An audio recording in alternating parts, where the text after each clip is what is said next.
Good morning, heart and soul. Good morning. So we are on an adventure in faith. Life is an adventure in faith. And for me, when I say that, that is simply my way of speaking to it, of perceiving it. This is, well, it's all in how we see a thing. One of my favorite lines out of Coming to America is, that ain't nothing but an ultra perm. But it requires that you know what an ultra perm is.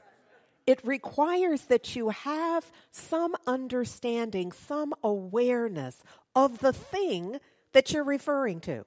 So you can only say that if you understand that what Eddie Murphy's character, the prince, is saying, oh, we use berries and juices and various things. And the barber is like, that ain't all that. That's nothing but the chemical combination of what we know as an ultra perm.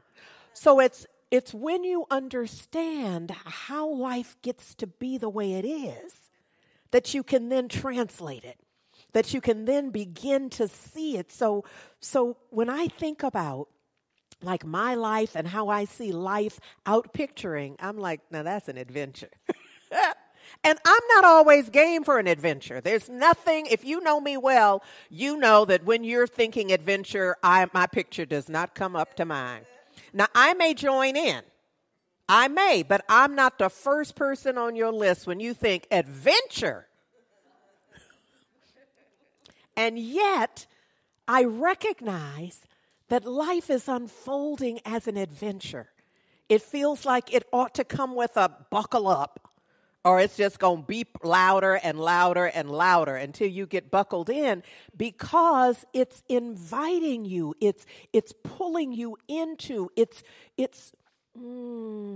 you are on an adventure for real. Howsoever you engage it, we are on an adventure.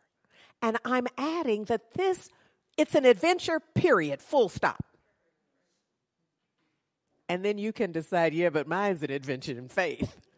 You could have just the adventure, and you could just ride it white-knuckled, screaming at the top of your lungs, the whole ride. You know what that's like, just the whole way. Or you can say, now you can holler along the way, but you could say this is an adventure in faith. But you know that what it is requiring of you, because you are deciding this, you are discerning this, that it requires that you bring your full faith. Your full faith. And I have learned that I'm forever expanding mine. Help thou my unbelief. Help thou that part of me that has not yet developed faith about this, about me. In this, because it's really never the situation, the circumstance, the experience.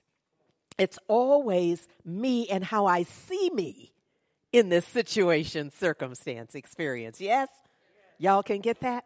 Okay, so look, this is, during this Advent season, we are using it, we are borrowing from it to decide that, would it work regardless of gender if we say we's pregnant? Could we just do that? I mean, just for drill. Just for drill, regardless of age, maturation, medical procedures notwithstanding, all of the stuff, gender, all of it. Just decide that we are pregnant with a divine idea for our lives. And that this Advent season is this gestation period. We're allowing for the full development of this vision, of this possibility. Yeah. We spent a summer shifting from focusing on the problem and getting so good at that we are experts about the problem, to developing our possibility creating quotient, if you will, focusing on being more adept at seeing a possibility where maybe you'd seen none and folks had said there isn't any. I'm going to tell you again, do not go into the doctor, especially if you're seeing a specialist, without someone at practitioner level. Now, I'm not concerned about whether they have a license. What I'm concerned about is whether they can sit and know the truth. Because some of us, if they come in a white coat, it's over for us. Stethoscope, we're done. Stick a fork in it. We are complete. Whatever they say, no matter what we've been praying for, no matter what we've been studying, we are lost in the stethoscope. Just the drag alone wears us out. So somebody to be with you who is not going to be moved by that. And they're probably not, because it's not them. Now, what that means is, I'm going to spend a little more time than I had planned on this. They can't be so close that they think it's them. You need to hear me. If they're so close to you that they're confused that your diagnosis is their prognosis, then they're not the one. We love them and we got another role for them, but they're not the one to accompany you. The one you need is the one who can have some objectivity no matter what the doctor says. The one who can say, excuse me, I need you to repeat that. Spell it for me. And what else? Has anybody ever made it through this? Does the medical journal include any notation or an asterisk about somebody? That's the one you want. That's not so caught up that they go out cry you. You know who I mean. We love them. And you want them to go someplace with you, but this ain't the spot. So we're pregnant and we're guarding our pregnancy. You understand what I'm saying? We're guarding it. We're keeping it safe. We're not going to expose it to just anything and everything over these next several days until we get to Christmas Eve. Yes. Because we're birthing something. Now, we're not expecting necessarily. Now, some of y'all are masters at this, so you go on with your bad selves. Go on and deliver the whole thing. Some of us we're going to be working on it. You see what I'm saying? This is a different kind of pregnancy. We're going to bring a part of it to fruition. And then we're going to be working on the next part over the new year. You understand what I'm saying? But some of y'all are so adept at this, a level of mastery, that you're just going to give birth to the whole thing and be on to the next thing come the new year. But this is our runway right in through here. This is where I'm going to invite you, if you haven't already set this, to bring to mind right now. Wherever you are, I'm talking to you. Yes. So bring to mind right now. What is it? What is your heart's desire that you intend to bring to some level of fruition by the new year? Have something to show for it by Christmas Eve. So Christmas morning, you like a child under the tree if you celebrate that way. Because you know what you asked for is there. This is the kind of experience. Who knew that was going to be what I was going to say? But it's with that level of excitement and imagination. Some of us remember that the kids on the school lot could not tell us any different. They tried. They told us there wasn't no Santa and all the stuff, and that was your mom and dad, and you still got up that morning just like you hadn't heard none of that because, it was on your mind and on your heart. This is what we're activating. That level of imagination that leads to that level of expectation and anticipation. Don't get old on me now. This is not the moment to get so mature that you can't see the vision. Yes. All right, so look. I had a wonderful lunch just the other day with two of my very dearest sister friends. They're not sister friends, they're sisters. You know how it gets like that. They're the sisters. We don't even know the friend-sister line. And I don't even know how we got here, but one of my sisters said that she watches my 600-pound life. And I was surprised. Now, she was surprised with what I watch. No, I'm not telling you. I can't tell you. It's going to be a whole distraction. You're not going to hear the rest of the talk.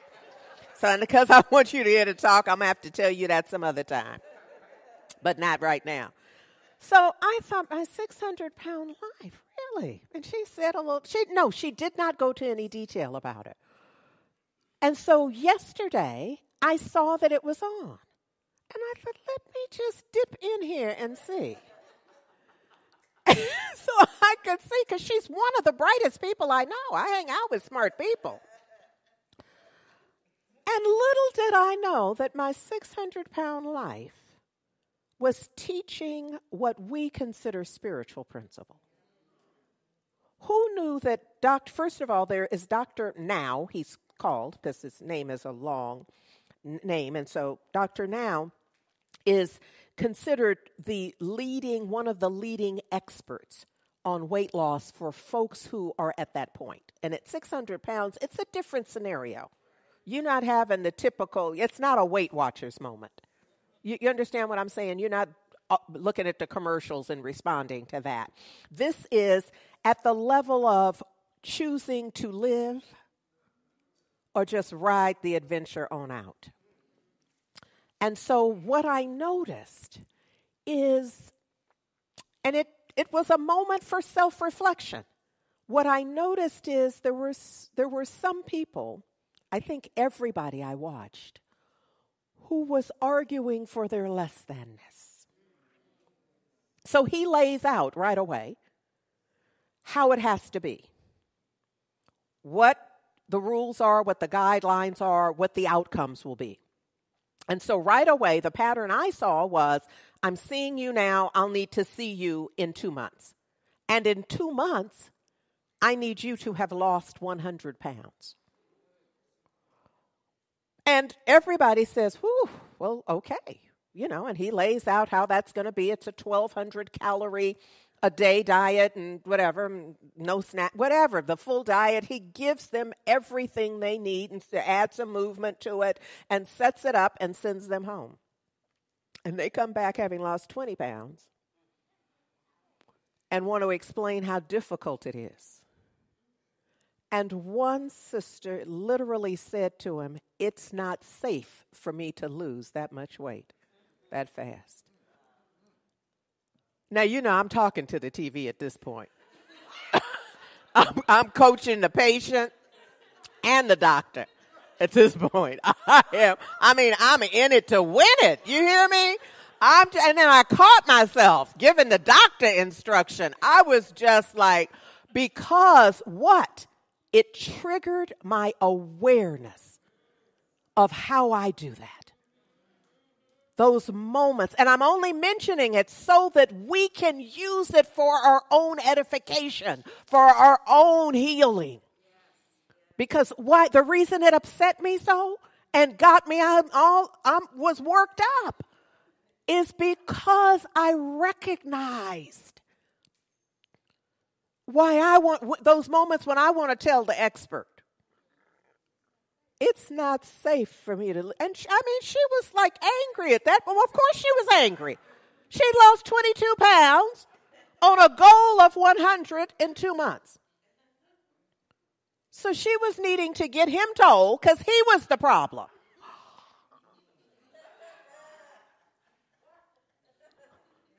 Keep your journal near the TV.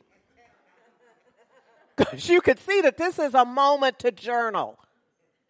And for the advanced students, it's a 55-5. I'm just saying. I'm not going to explain that because you know who you are.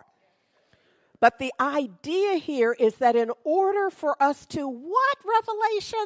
See a new heaven and then manifest a new earth, you're going to have to let go of something. And this where they were showing us on TV, they were exposing to us the challenge with letting go. Now, let me just say, people don't just walk up and get in here with Dr. Now. I don't know what the process is, but trust me, they're not walking in off the street and then ended up on TV. So whatever the process is, they have already been engaged at a level that says, I need to be here, I want to be here, I'm willing to do whatever it takes. Doesn't that sound familiar? And then you get in there and you're going to tell him how I need to do it different. That's so us, isn't it? We caught ourselves in the act of violating our own intention, because nobody goes to get them to say you must be with Dr. Now on TV. So they get there through whatever the process is. And then they do what we do, we chicken out. We turn tail before we ever have an opportunity to accomplish it. Yes? So what is your heart's desire? What is your new earth? Because if you understand what your new earth is, and they do, you know, I'm sure when they go in, what kind of doctor or coach would it be where you wouldn't establish how much weight you need? What's ideal for you based on height and BMI and all the things that would be the consideration? And then the doctor is going to help you get there. Some say that churches are like hospitals in the sense that, you know, we don't go to people's houses and drag them in. I know sometimes y'all feel like you've been dragged in, but you haven't. Not in the sense I'm talking about. We show up because we know we need to be there. We know we may not even know what we need, but you know that your blessing is here. And you may not recognize it. Like you may be like, okay, Rev, get to the blessing part. This is it. This is the blessing part. Kind of adjust your thinking, open your heart so that you can see yourself in this. We're not talking about the 600-pound woman. That was just to get us into it. We're talking about our own resistance to our heart's desire. How we fork our tongue and we say, that's everything. That's what I want. I'll do absolutely anything. And then we find we won't do nothing. There's so little besides declaring that we're willing to do. Is this making sense? This idea that is revealed to us in Revelation. Somebody say too much sense. I didn't know that was a thing. Because, see, I'm not in it right now. But there's a moment, that's what happened. Dr. Now was making too much sense. Too much sense with that. So look, no, I'm not going to. Look, watch this, though, y'all. Watch this. This is what came to me. There's this notion in my mind that the word behave, which is spelled B-E-H-A-V-E, it also says behave. And they're the same if you teach what I teach. If you endeavor to practice what I'm endeavoring to practice. Behave is about behaving. Because how you behave is exactly commensurate with what you're going to have. How old you have to get to figure it out? We're not going to name no numbers, but look, so for me, this idea of where I'm inviting us on this adventure is to sense, to see, to sense, to feel. Because what is imagination but that? At the level I'm talking about, I'm not talking about just I imagine something, but there was never a moment where you were immersed in it. Do you see the difference? We use it as a throwaway term. Well, I just imagined that. But you've never been in a Neville imagining situation, circumstance. Do you understand what I mean? You've never immersed yourself where all of your sensory perception was engaged in that. And that's the invitation here. The invitation here is that you see it in your mind's eye, that you feel it, that you sense it. If you can do all of that, if you can't do the part you can. Sometimes you won't be able to see it. Don't worry, just allow your eyelids to close and see what can be revealed. See what you can sense. See what you can feel. And then behave accordingly. That's the act as if. So you now have a sense of it. And then your work, our work,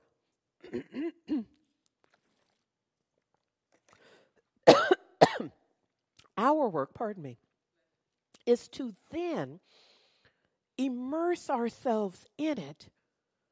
So now I see it, I sense it, I feel it, I'm imagining it. How would I be if that were so? Now, children don't see that little walk right there. That's us getting to it. Children don't. It's one and the same for them. Once they imagine it like that, they like, where the pony at? Where the truck, where the bike? Because, they're really looking because it's that real. So that's a relearning opportunity. That's an opportunity for us to open ourselves so that we can feel it, sense it at that level. And then to get over our adult, mature selves to the extent that we can be in it. That we're not telling ourselves it's not real, though. In all of the ways that we cancel it out because we tell ourselves it's not real. We pray and people pray for us and we feel the energy of it and we're there and then we tell ourselves, but it's not here. I'm not driving it. I'm not feeling it. I'm not touching it. And we accept that tactile experience of it is more important, more real than our feeling it. Oh. This is where we got to awaken the inner child. Because the inner child knows that the feeling is real. The old grown one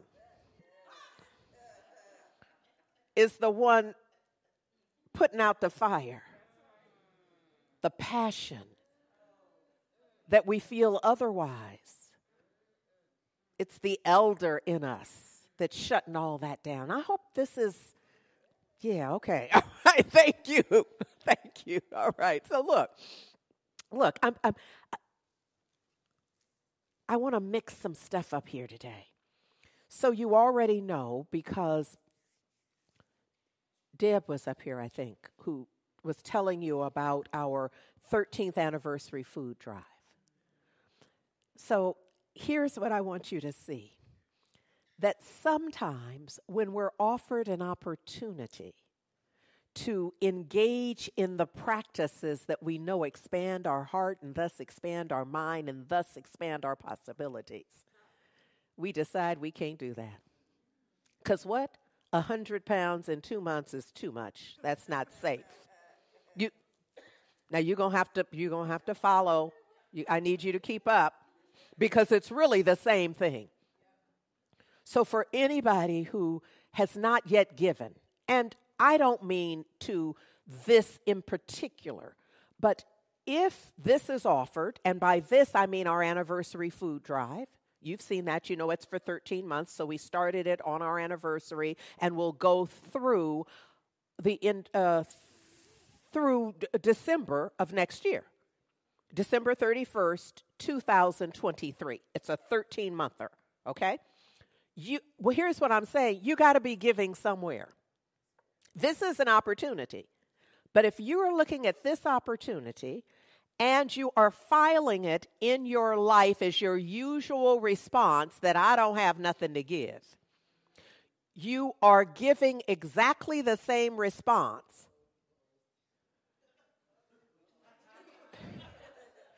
That's your version of 100 pounds. That's not even safe. Now, of course, if we just decide we're going to get in the deep end of the pool of other people's business, you establish that the 100 pounds was given 2 months ago, and there's been some contact in the 2 months. But it's only now that it's been discerned that the reason I didn't do it is because it wasn't safe. So I'm saying it that plainly because I'm hoping we can see our own pattern. See, with somebody else, it just doesn't make no sense. And it's really clear. This is why I'm bringing it to you. I'm just wanting us to look at our own a little bit too and see the overlay of the pattern of how, as we are approaching our good, and here's what you got to know, our good has always been available to us. What we're doing now in whatever the process is with the practitioner, with the therapist, with Dr. Now, whatever it is, we're clearing out whatever was in the way. So what happens here is we start along the way and then we go, oh, that's too much stuff. I didn't know there was that much stuff between me and my vision. I'm wore out. I think I'm just going to talk about the vision. I think I'm just going to write about it and talk about it and get a playlist of the songs about it. But I ain't going to do all that. All this that would be required, that I change my belief system, that I change how I am about this. I'm not going to do all that. And not only that, but I'm going to fight too. I got some stuff to say about the people who think I ought to. It's where we go. Do you see how we don't just go quietly into the wilderness. We go kicking and screaming and cussing people out who tried to warn us about it. I'm just saying. So I want us to look at these little possibilities that we often ignore. So the 13-month food drive, for somebody who recognizes this is them, they could say, you know what, every week I'm going to put a can aside.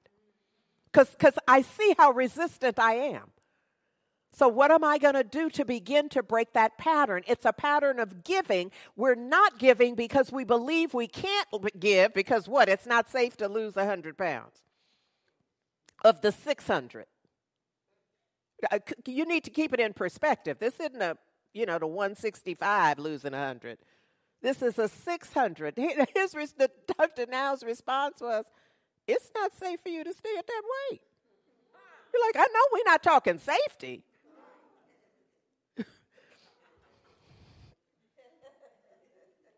So look, so I offer that. Then for Christmas, here's what we are doing. Beginning, it's our Christmas through Easter campaign is what we're starting as well.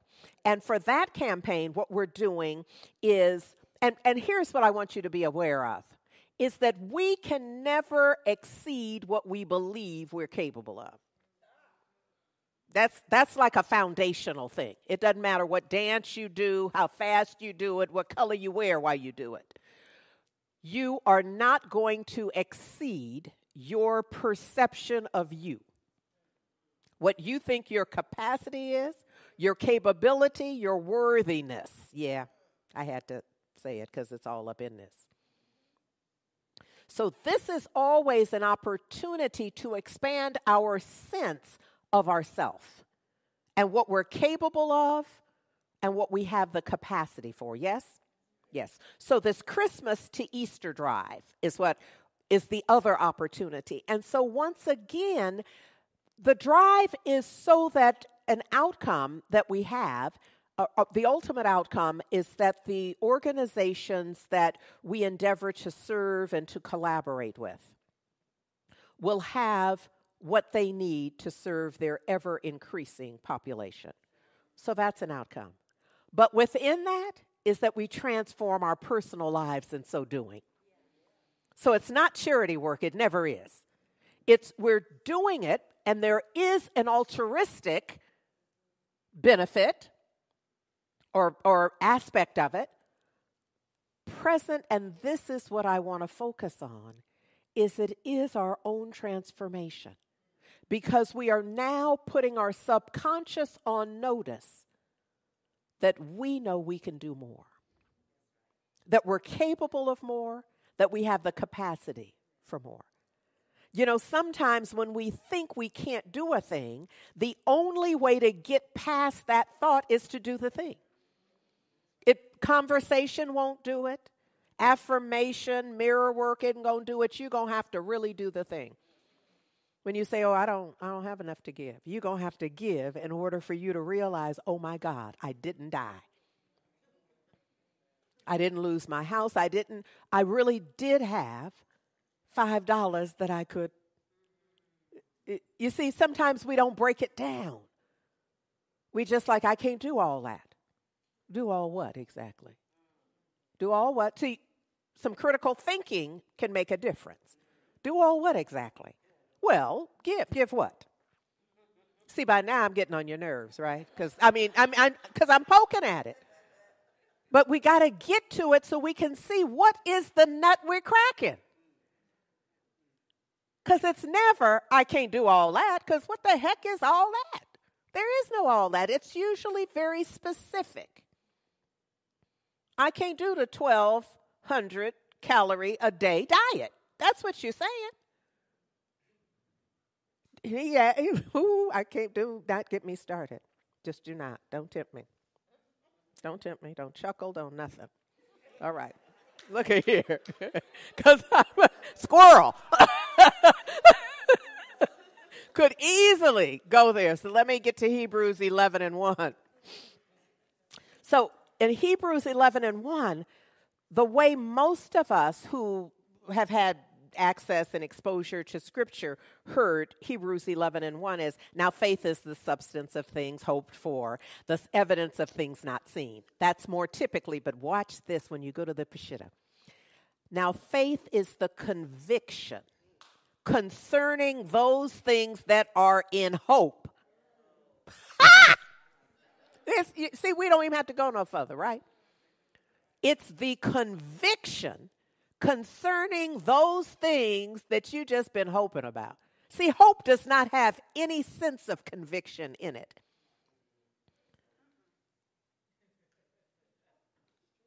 I typically say hope is not a spiritual principle. It just doesn't have the legs, but it can get you. It's like a little hoopty that can kind of get you. It can get you somewhere. You may have to go slow and, everybody chip in for gas or roll the windows down when you go.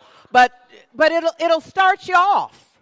You understand what I'm saying? It's not your ride. It's not your dream ride at all. But it can get you started. Come on. So that's what we're doing. But when you add conviction to it, and it's the revelation, it means it's revealed. The part that you couldn't see, the evidence of it is now revealed out of your conviction.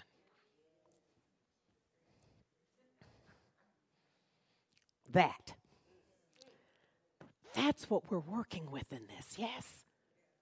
That's what, because Ernest Holmes says nothing happens by chance in the universe. The law of faith is a law of belief. We're always going to have to transform our belief, 600-pound lady. You're going to have to. I know you can't see it yet. You can't. And it's fearful because how do you get there but in fear? But living out your fear. And we're all 600 pounds. We just not wearing it as our physical body. See, that's important. This isn't me like talking about them like that's different. This is just a different expression.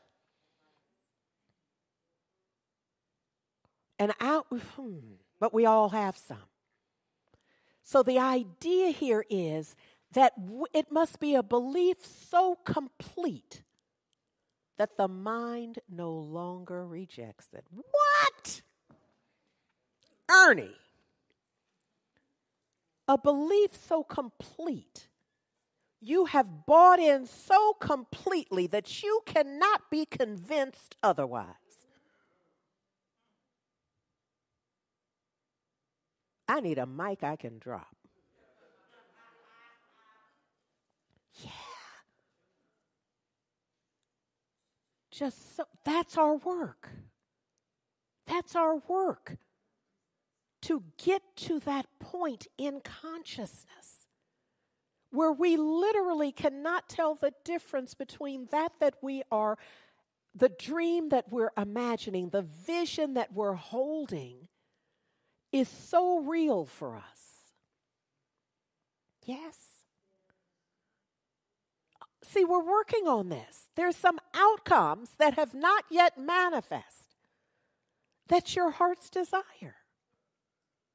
Come on now. This is our Advent work. What is that? Because let me tell you, your accomplishing that blesses all of us. Because you're going to be different. When you get you out the way, when you drop those 500 pounds or 450 or whatever it is, you're going to be entirely different. Can you even imagine? When you let go of whatever is holding you where you don't want to be. You then are free, Mother Harriet. Come on. You then are free. Oh. No.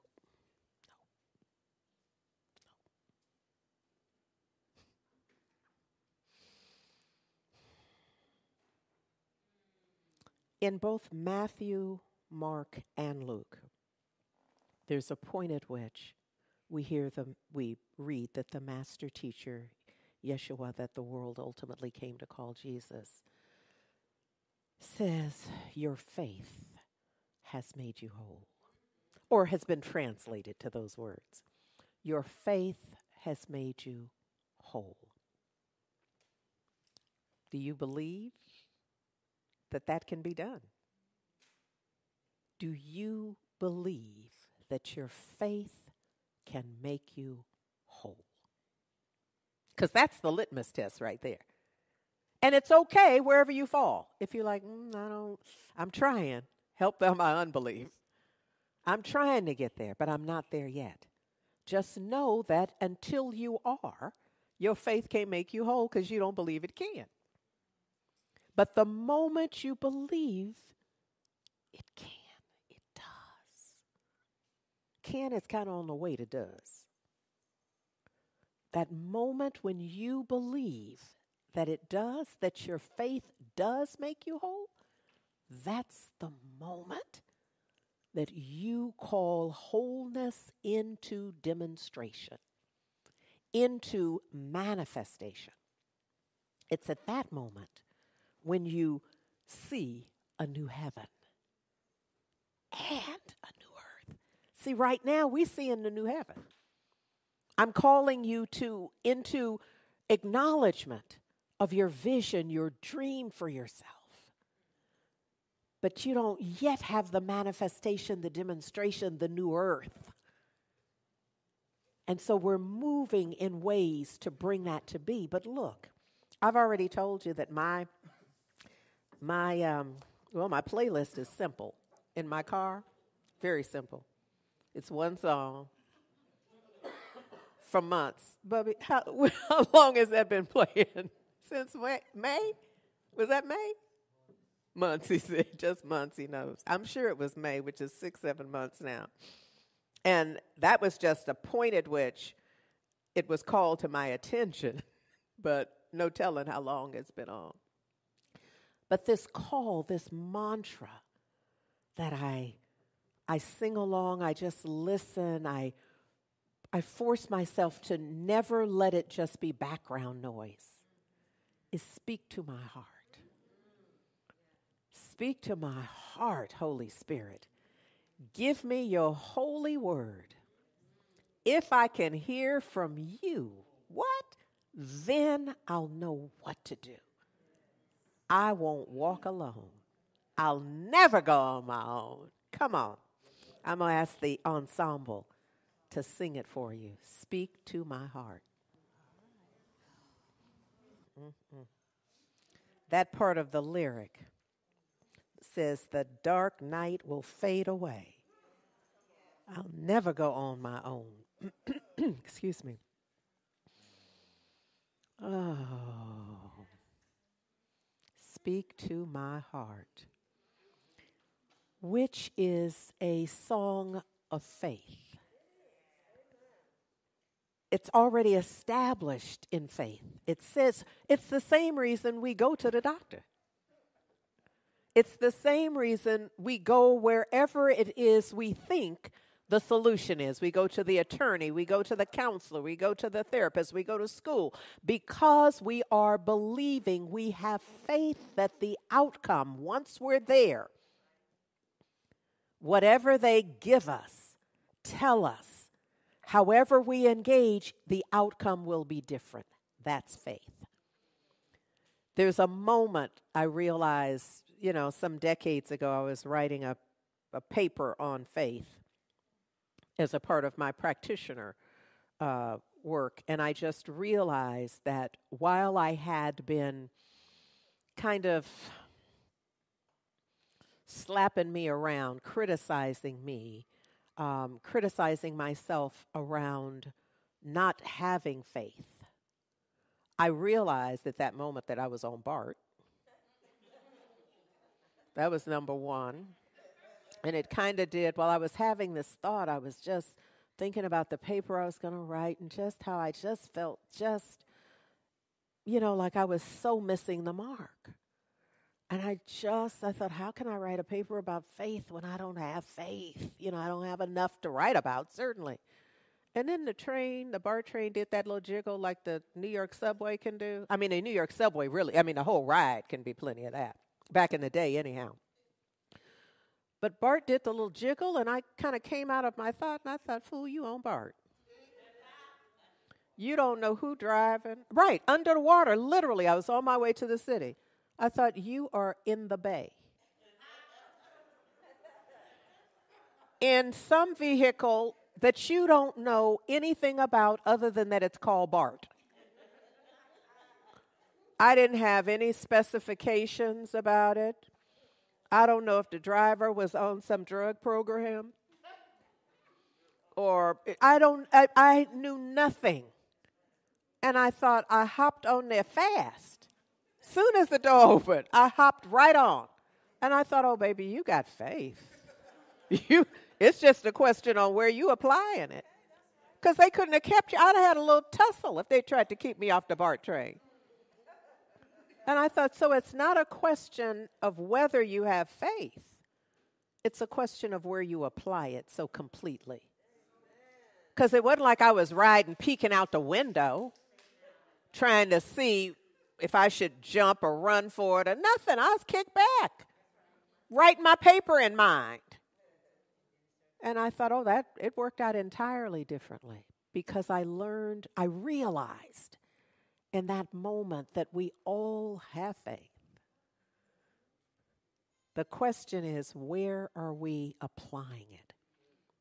Where are we the most comfortable, just like kick back without any concern whatsoever? And where else in your life can you bring that level of, where could I bring my BART faith into my life and have that make like a huge difference? Oh, there's just so many opportunities to just get in it like it's going. And I'm already ready. I got my ticket ready to scan going out. Because I know that's going to happen. Where can I apply that in my life? Where I know on the other side of this, I'm going to get out and I'm going to scan my way right in, and then I'm going to come back and go back the other way. Round trip. We can apply this. We got work to do, y'all. We got work to do to bring the what is it for you?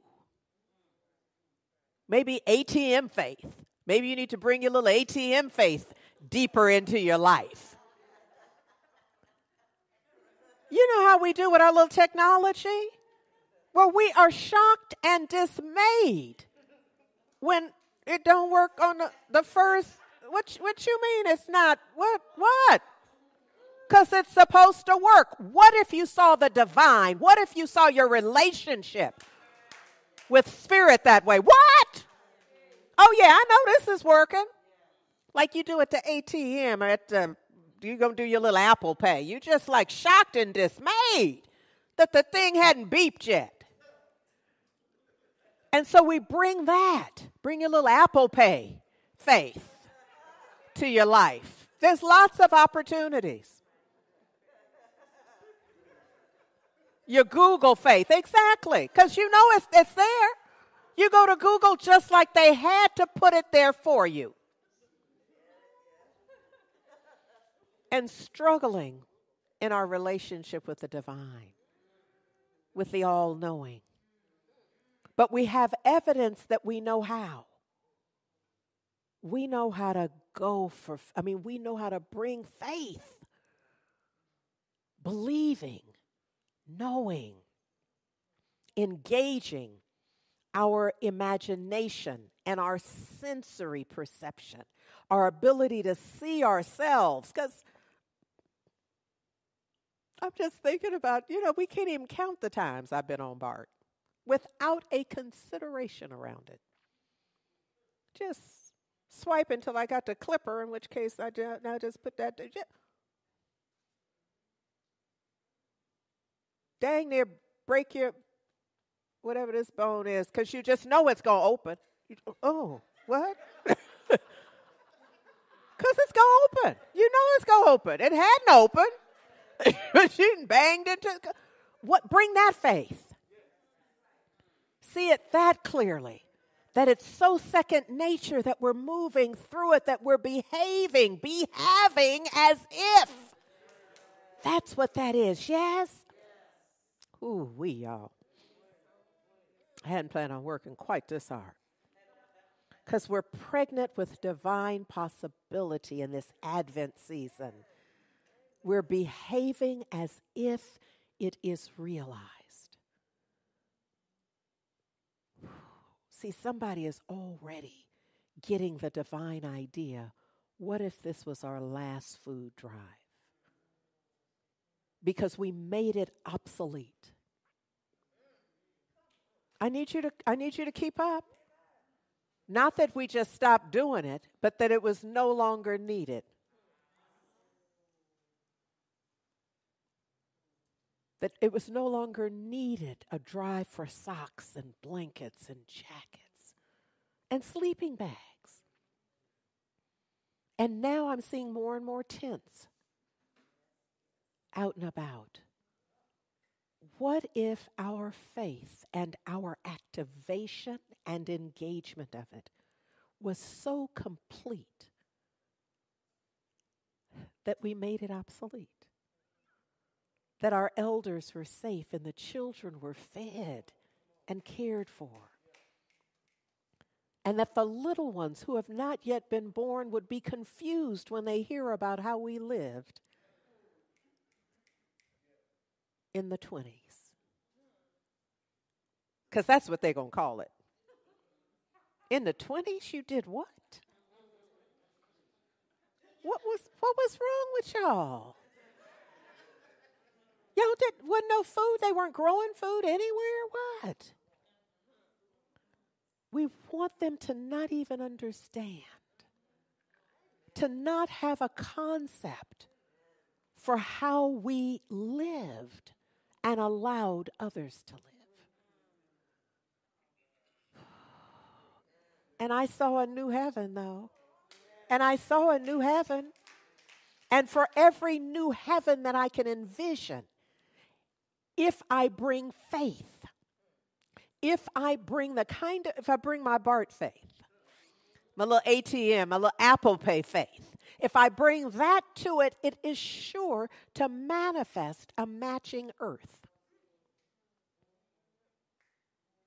Because for our current earth, there's a mental equivalent that is the heaven. The heaven is but the divine idea for it. It's the mental equivalent of it. Nothing exists without a mental equivalent. And so that's where it has to change. And our work is where? In our imagination. If you put the slide up with the visual of the imagination and sensing and feeling, it's about what we believe. That we know that it is truly done unto us as we believe. And you see, here's the thing. When we really get that, we catch ourselves believing otherwise. And it's almost audible. That was a thought. I can't afford to have that thought. I cannot afford to think that way, is what will come up for us. We suck air, and then we declare, I ain't thinking that.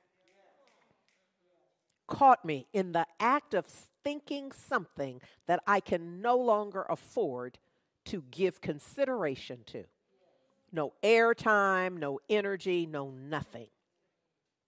That my work is to know the truth about me, who I am, whose I am, and how all of that works. That we are divine spiritual beings, whole, perfect, complete.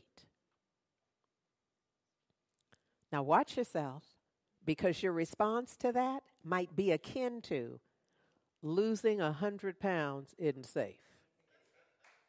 Because that just represents our resistant statement, our statement of resistance. So there's something for each of us. But look, when this is all said and done, it is in faith that we discern, where do I go? Where do I go? What do I have to rely on? Who can I be in that moment? And for me, I go to the rock. I go to the solid understanding of my knowing. And as the lyric says, when the earth all around me is sinking sand, on God, on Christ, on good, on joy, on peace, on love, is the solid rock I stand. Can you feel that? That is a statement of faith, that I know that it's there. When I need shelter, I know that it's there. That's my ATM faith. When I need a friend,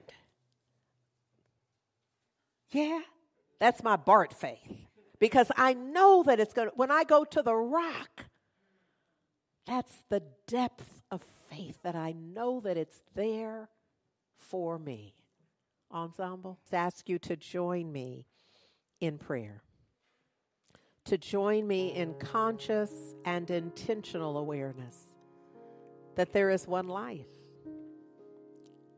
And that life is the living one, the strong one. By any name, Jehovah, Allah, that God, the all in all, divine source. I know that the living one, the strong one, is life, is love, is wisdom.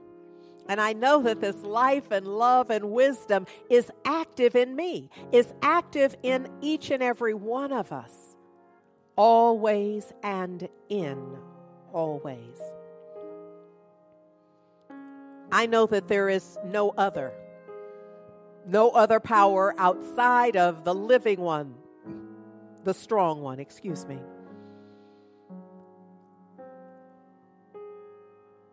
And because I know this, I know it reminds me of like applying the law of transitivity. That because I know that there is but one life, one love, one wisdom, one breath, one peace, one joy, because I know that this is so, I know that God is and I am. And I know that I and the Father be one.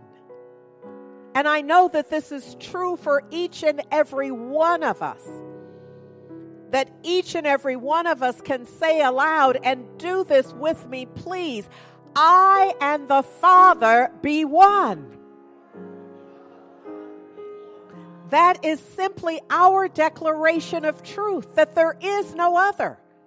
That we are connected in our oneness in the divine. And I know it's written as I and the Father are one. It's just that the verbs don't agree for me. If there's only one of us, it needs to be a singular verb. I and the Father be one. And this transforms my life because it transforms my knowing. Once my awareness is transformed, my world is transformed, transmuted. I transcend all of the blocks. I transcend the lies, the ignorance, the false beliefs. And I arrive at a point of truth. God is, I am. The living one, the strong one is, I am. I and the Father be one. Right where I am right now, the whole perfect and complete nature of the divine is. And my work, our work, individually and collectively, is to let it through. Let it be in full divine expression. Oh, I'm just grateful. I'm grateful for this realization. I'm grateful for seeing this, for feeling this, for knowing it, for being able to imagine how my life transforms in my behaving, in my behaving, how I am transformed in the knowing of how life gets to be the way it is. And so I stand in the gap for anyone who doesn't know and for those who are coming into knowing, because there is only one of us. Any one of us can know for all of us. And so I'm standing and knowing the perfect truth, the all in all, that love is, and all is exceedingly well. And for this I'm grateful. So it is an absolute perfect gratitude and divine appreciation that I simply let go. And I let the divine be the divine in my life and in all things. I release this into law perfectly unfolding, knowing that it cannot possibly return to me void, that it must absolutely produce in like kind, and I allow it to be so. Sealing this for all eternity, I simply say Ashe, Amen, and so it is. Love truly does matter, y'all.